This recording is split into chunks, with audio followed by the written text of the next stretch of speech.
Sallallahu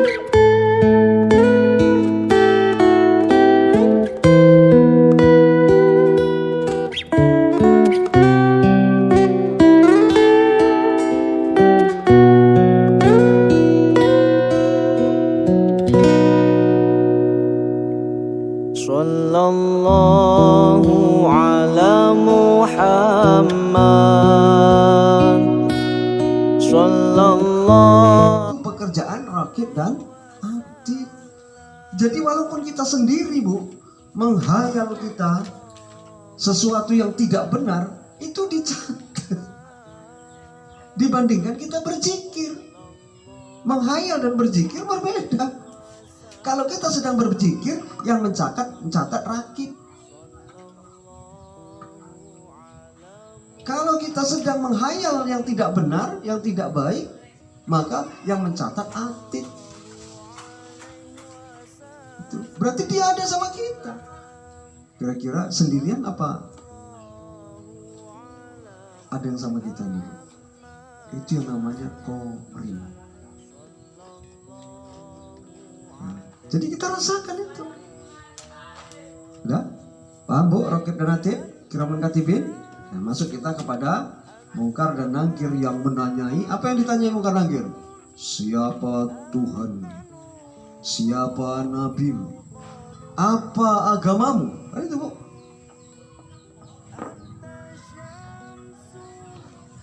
Jadi kalau di dunia ini, Bu, kita sudah kenal Tuhan kita sudah kenal Nabi kita, nggak ditanya lagi nanti, Bu.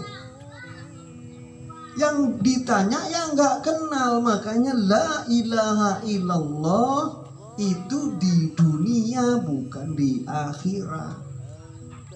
Ketika kita ucapkan la ilaha illallah, kita kenal itu bahwa tiada apapun, yang ada hanya Allah.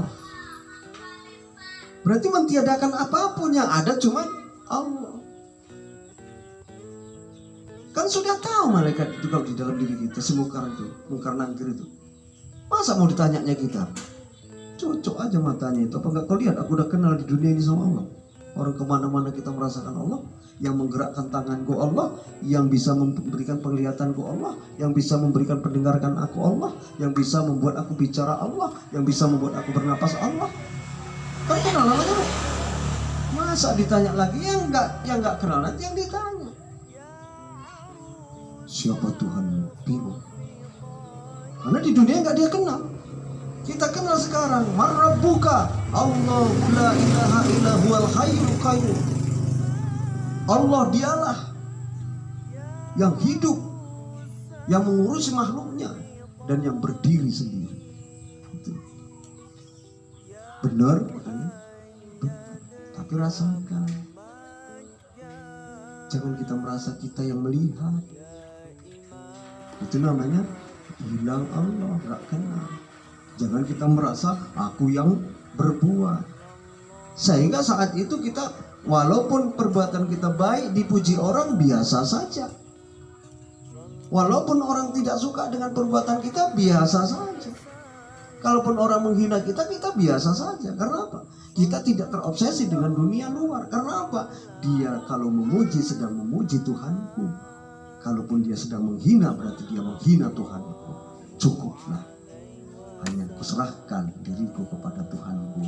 Maka apapun yang dilakukan orang kepadaku, kuserahkan kepada Tuhanku. Urusan Tuhan kita mau diapakan dia. Jadi ketenangan itu ada ketika kita sudah mengenal. Dipuji pun gak ada jengat gitu. Enggak. Karena apa yang dipuji Allah itu, bukan kita. Ya buktinya saya bisa ngomong, siapa yang bisa ngomong? Siapa yang mutakalimun? Allah. Siapa yang kalam? Allah. Jadi kalaupun sudah bisa bicara, itu bukan kita yang bicara. Makanya kalaupun dipuji dengan apa yang kita ucapkan, kita sampaikan, itu kita nggak perlu naik kuping, jungat. Kembalikan alhamdulillahirabbil alamin, atau alhamdulillah, segala puji itu cuma milik Allah. Jadi nggak merasa beban buat kita kalau kita sudah kenal, itu maksudnya.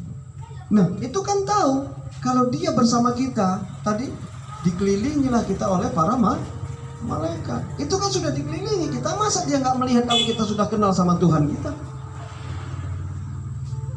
Jadi orang yang sudah kenal dia di dunia itu artinya dia sudah ditanya di dunia, Bu. Maka tanya hari ini, sudah kenal enggak kita sama Tuhan kita? Sama Nabi kita sudah kenal belum? Siapa Nabi kita? Muhammad.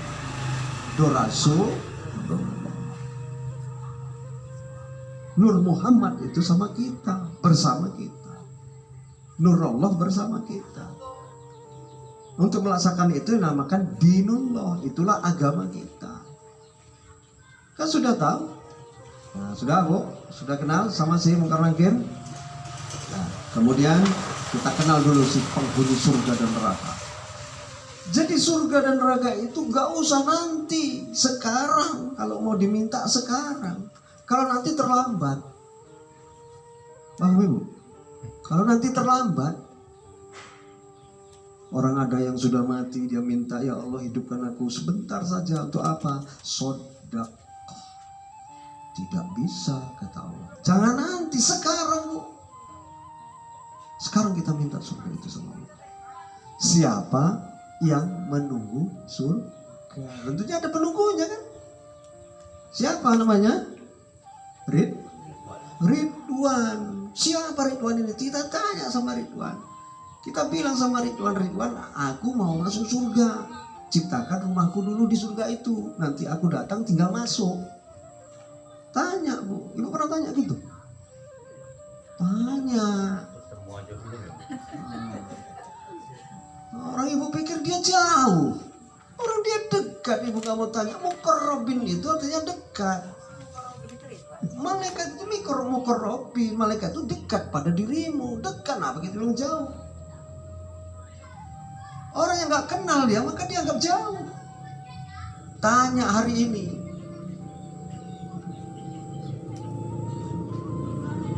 Kalau kita sudah tahu bahwasanya kuasa itu bukan kuasa kita, kehendak itu bukan kehendak kita, pendengaran itu bukan pendengaran kita, penglihatan itu bukan penglihatan kita, langkah kaki bukan langkah kita yang melangkahkan. Jadi apakah kalau itu sudah bukan milik kita, apakah kita ingin melihat dengan mata? Yang mata itu adalah sifatnya Allah, penglihatan itu sifatnya Allah. Mata milik kita tapi penglihatannya sifatnya Allah. Nah, apa kita buat itu untuk kemaksiatan? Kalau kita buat itu untuk mencapai ridhonya Allah, membaca Quran untuk mendapat ridhonya Allah, melihat pengajian itu namanya mendapat ridhonya Allah. Ridwan itu ridho artinya. Ridwan itu namanya ridho. Ridho itu ridho. Jadi berbuatlah sesuai dengan ridhonya Allah, maka Ridwan pasti akan silahkan. Jadi hidup hari ini jangan surganya dicari, tapi ridhonya, Ridwannya. Untuk apa beramal Bu? Dapat surga. Tapi untuk apa beramal Bu? Untuk cari ridho. Oh, Ridwan itu langsung, aku disebut. Dia minta izin sama Allah. Ya Allah, dia beramal karena ridho. Aku engkau beri nama Ridwan ya Allah. Berarti dia ingin masuk ke dalam surgamu ya Allah. Apa Allah selalu terus? Ya ayyatuhan nafsul mutmainnah irji'i ila rabbiki radiyatan maradiyah. Mari hambaku yang mengharap ridho, mari. Nah, itu Ridwan Bu. Jadi jadikan tubuh ini, jasad ini supaya diridhoi Allah. Artinya apa? Ya tadi, kalau kita merasa kita beserta Allah, yang nutup aurat jangan dibuka tutup, buka tutup, buka tutup. Itu namanya ngejek Allah.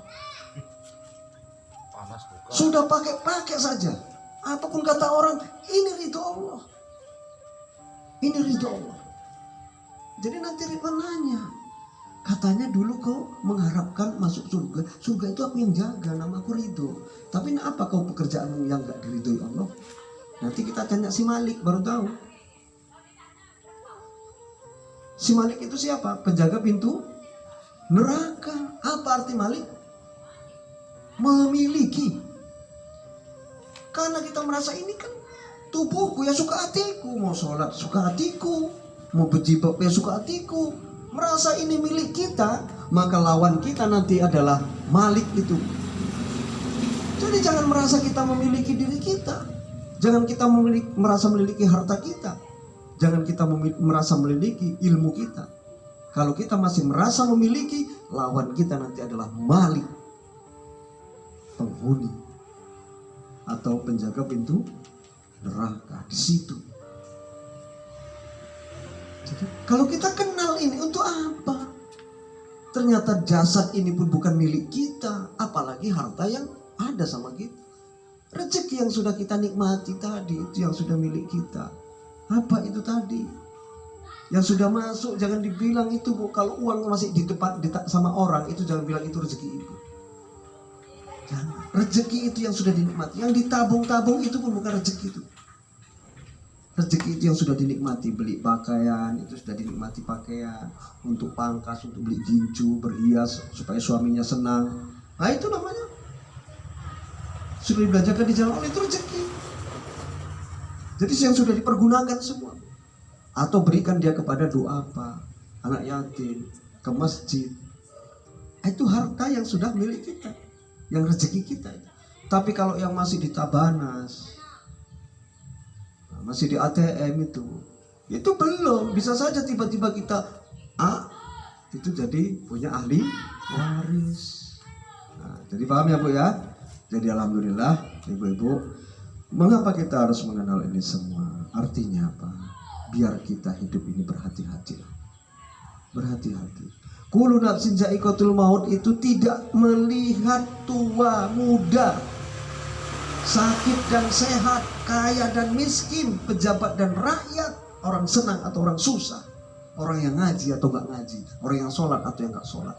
Semua kalau Allah sudah kehendaki, maka dia pasti akan kembali kepada Allah, mempertanggungjawabkan itu semua. Jadi kalau kita sudah kenal diri kita, ternyata semua komponen yang dimaksud Allah di dalam Al-Quran itu dekat sama kita. Kalau kita sudah mengenal malaikat muqarrabin, ternyata dekat kepada kita. Itu malaikat rakib itu selalu mengingatkan kita loh Bu. Kalau kita mau berbuat jahat contohnya, atau mau meninggalkan sholat aja lah, itu gak tenang jiwa orang yang biasa sholat. Aduh sebentar lagi habis waktunya, sebentar lagi habis waktunya. Wah, cari tempat untuk sholat itu. Itu rakib itu masih sedang ingatkan itu. Tapi kalau ada yang sudah dibutakan macam tadi, wa man kana fi hadhihi aqma, itu sudah jelas dibutakan. Itu dia nggak merasa kalau ini sudah waktunya sholat. Tenang-tenang saja Bu. Itu dibutakan. Yang membutakan dia apa? Dunia. Dikarenakan dia ubud dunia, dia sedang diperbudak oleh dunia. Itu yang membuat dia lupa. Tapi kalau ada hatinya detaknya nih, aduh gak enak ketika sholat, belum sempat sholat, gak enak, itu masih rakib. Tapi kalau sudah tenang saja, nah itu atib tuh. Nah, itu atib, sampainya dia ke mungkar nangkir, sampai dia nanti ke malik. Kalau rakib itu sampainya ke ridwan. Ya paham ya Bu ya? Jadi ibu yang dirahmati Allah Subhanahu wa taala, mungkin untuk pada hari ini saja yang dapat saya sampaikan, mudah-mudahan bermanfaat. Ya nanti kita lanjutkan di Mujakarah. Saya sudah dengan wassalamualaikum warahmatullahi wabarakatuh.